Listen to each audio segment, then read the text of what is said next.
Good morning class 7। आज हम Hindi grammar में लेसन 13 वाच्य पढ़ेंगे।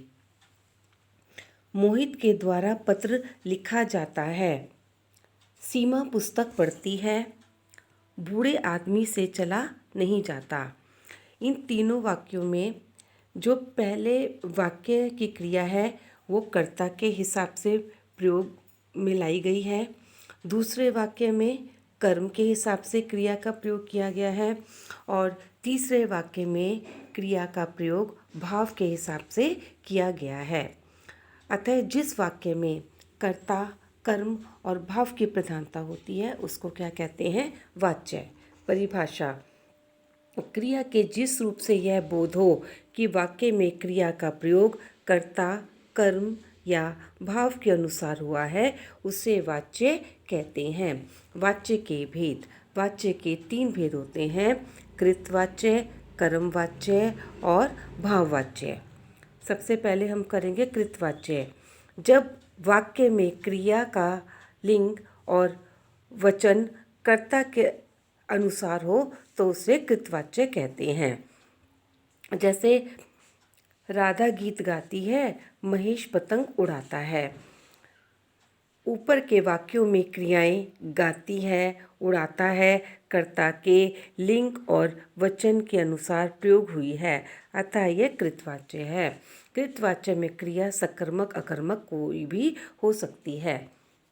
जैसे राधा गीत गाती है, जैसे राधा द्वारा गीत गाया जाता है। तो जब हम वाच्य बदलते हैं तो इसमें क्या है, ना तो जो राधा है वो एक वचन है तो एक वचन रहेगी, राधा स्त्रीलिंग है तो स्त्रीलिंग रहेगी, और गाती है वर्तमान काल है तो वो वर्तमान काल रहेगा।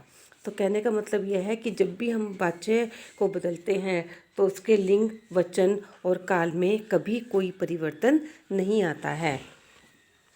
दूसरा है कर्मवाच्य। जब वाक्य में क्रिया का लिंग और वचन कर्म के अनुसार हो तो उसको कर्मवाच्य कहते हैं। राधा द्वारा गीत गाया जाता है, महेश से पतंग उड़ाई जाती है। उपरोक्त वाक्यों में क्रियाएं गाया जाता है, उड़ाई जाती है, कर्म के लिंग और वचन के अनुसार प्रयोग हुई है, अतः ये कर्मवाच्य है। उपरोक्त वाक्यों में क्रियाएं गाया जाता है, उड़ाई जाती है, कर्म के लिंग और वचन के अनुसार प्रयोग हुई है, अतः यह कर्मवाच्य है। कर्मवाच्य केवल सकर्मक क्रिया से बनते हैं क्योंकि इनमें कर्म प्रधान होता है। आप लोगों ने पढ़ा है ना कि सकर्मक क्रिया कौन सी होती है? जिसमें कर्म की प्रधानता होती है। क्रिया से पहले जब हम प्रश्न लगाते हैं और उत्तर मिल जाता है तो कौन सी क्रिया होती है? सकर्मक क्रिया। तो कर्मवाच्य में क्योंकि कर्म की प्रधानता है तो इसलिए हमेशा क्रिया क्या रहती है? सकर्मक क्रिया रहती है। आप इस चीज़ को फिर से समझिए। राधा द्वारा गीत गाया जाता है तो इसका कृतवाच्य होगा ना, राधा गीत गाती है तो राधा द्वारा गीत गाया जाता है। तो इसमें राधा क्या है? एक वचन है। स्त्रीलिंग है तो स्त्रीलिंग रहेगा। ठीक है कि नहीं है? तो मतलब जिसे कहने का मतलब है कि जो लिंग वचन काल है वो बिल्कुल भी नहीं बदलता है। भाववाच्य: जब वाक्य में क्रिया का प्रयोग कर्ता और कर्म के अनुसार ना होकर भाव के अनुसार होता है तो उसको भाववाच्य कहते हैं। मतलब इसमें कर्ता की प्रधानता है। कर्ता कौन है? जो काम को कर रहा है। जो कर्म, जो काम है उसकी प्रधानता नहीं है, केवल जो भाव है, हमारी फीलिंग्स हैं, उसकी प्रधानता है। हमसे खाया नहीं जाता, विवेक से गाया नहीं जाता। उपयुक्त वाक्यों में क्रियाएं खाया नहीं जाता, गाया नहीं जाता कर्ता या कर्म के अनुसार ना होकर वाक्य के केवल भाव के अनुसार है, अतः यहाँ भाववाच्य है। हमसे खाया नहीं जाता, न इसमें कर्ता कर्म कुछ नहीं, इसमें केवल भाव की प्रधानता है। असमर्थता का भाव है, ना खाए जाने का भाव है। विवेक से गाया नहीं जाता, इसमें गाना न गाने की असमर्थता है। ठीक है ना, कि इस काम को वो नहीं कर पा रहा है। भाववाच्य में क्रिया सदैव अन्य पुरुष, पुल्लिंग और एकवचन होती है। ठीक है, तो आपको समझ में आ गया होगा कि मतलब क्या अंतर है। ठीक है ना। कृतवाच्य में कृत की प्रधानता है, कर्मवाच्य में कर्म की, और भाववाच्य में भाव की प्रधानता है। कृतवाच्य में क्रिया कर्मक सकर्मक दोनों होती है। कर्मवाच्य में क्रिया केवल क्या कहते हैं सकर्मक होती है, और भाववाच्य में जो है इस केवल ना अकर्मक सकर्मक की नहीं, केवल भावों की प्रधानता होती है। अब है वाच्य परिवर्तन दो तरह से किया जाता है। कृतवाच्य से कर्मवाच्य बनाना। कृतवाच्य से कर्मवाच्य बनाने के प्रमुख नियम निम्नलिखित हैं। कर्ता के बाद द्वारा या से लगाया जाता है। कर्ता के बाद यदि ने चिन्ह लगा हो तो उसको हटा देते हैं। वाक्य में क्रिया का लिंग और वचन कर्म के अनुसार होता है, जैसे कि मैंने आपको पहले बताया है। राजू ने गीत गाया। राजू के द्वारा गीत गाया गया, तो यहाँ पर ने हटा दिया कि नहीं है। गीत गाया गया तो मतलब भूतकाल भी है, राजू पुल्लिंग भी है और एक वचन भी है। तो जब हमने वाच्य बदला तो मतलब वाक्य में कोई भी परिवर्तन नहीं हुआ। वह पत्र लिखती है, उसके द्वारा पत्र लिखा जाता है। वह क्योंकि एक वचन है तो उसके भी एक वचन आया। लड़के गेंद खेल रहे हैं, लड़कों द्वारा गेंद खेला जा रहा है। देखो लड़के बहुवचन है तो यहाँ पर लड़कों बहुवचन आया। खेल रहे हैं कॉन्टिन्यूस टेंस है तो यहाँ पर भी खेला जा रहा है। रहे हैं यहाँ पर रहा है। किसान फसल काटेगा, किसान के द्वारा फसल काटी जाएगी, है ना। यहाँ काटेगा वो भविष्यत काल है तो यहाँ पर भी भविष्यत काल आया। अब दूसरा नियम है वाच्य परिवर्तन का, कृतवाच्य से भाववाच्य बनाना। कृतवाच्य से भाववाच्य बनाने के प्रमुख नियम निम्नलिखित हैं।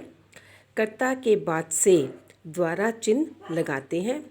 क्रिया को अन्य पुरुष पुल्लिंग एक वचन में बदल देते हैं। क्रिया को सामान्य भूतकाल में लाकर उसके साथ काल के अनुसार जाना क्रिया का रूप जोड़ देते हैं। जाना क्रिया का रूप क्या हो गया, जैसे जाता, है ना, तो ये रूप जोड़ देते हैं।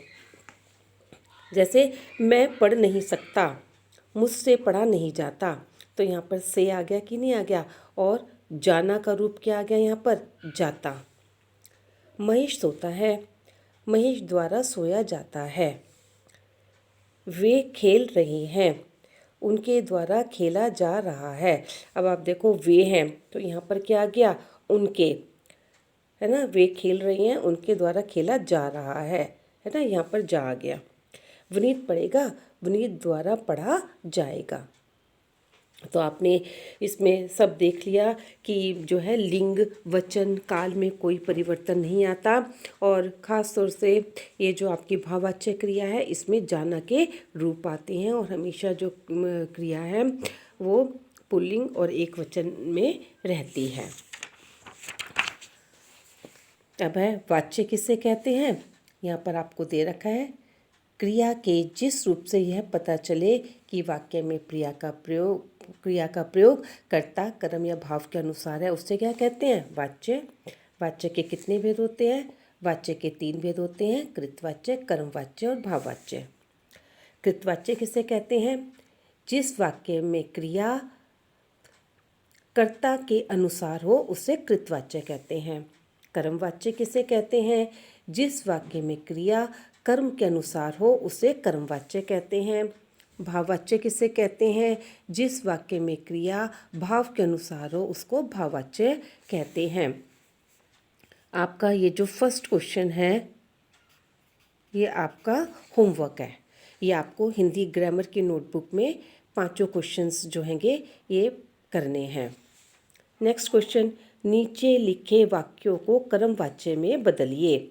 वह घर जाता है, उसके द्वारा घर जाया जाता है। विजय पुस्तक पढ़ता है, विजय के द्वारा पुस्तक पढ़ी जाती है। राधा चाय पीती है, राधा के द्वारा चाय पी जाती है। बकरी घास खा रही है, बकरी के द्वारा घास खाई जाती है। ये भी लिख सकते हैं, बकरी के द्वारा घास खाई जा रही है। लड़के गेंद खेलेंगे, लड़कों द्वारा गेंद खेली जाएगी। निम्नलिखित वाक्यों को भाववाच्य में बदलिए। पिताजी खेल नहीं सकते, पिताजी से खेला नहीं जाता। देखो भाववाच्य है, असमर्थता का भाव आएगा। विकास रोता है, विकास से रोया जाता है। लड़के हंस रहे हैं, लड़कों से हंसा जा रहा है। या क्या कहते, ये भी आ सकता है, लड़के हंस रहे हैं, लड़कों से हंसा जाता है, या लड़कों द्वारा हंसा जा रहा है, दोनों ठीक है। अकिंचन गाएगा, अकिंचन से गाया जाएगा। बच्चा रो नहीं सकता है, बच्चे से रोया नहीं जाता।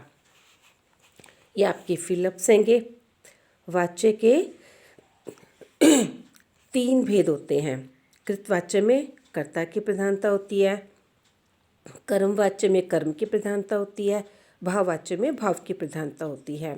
क्रिया के जिस रूप से कर्ता, कर्म या भाव की प्रधानता का बोध हो उसे वाच्य कहते हैं। ये आपके यहाँ पर ब्रैकेट में ऑप्शंस दिए हुए हैं तो ये ऑप्शंस जो हैं वही मैंने यहाँ पर लिखे हैं। उम्मीद है आपको ये लेसन समझ में आ गया होगा। तो आज के लिए बस इतना ही।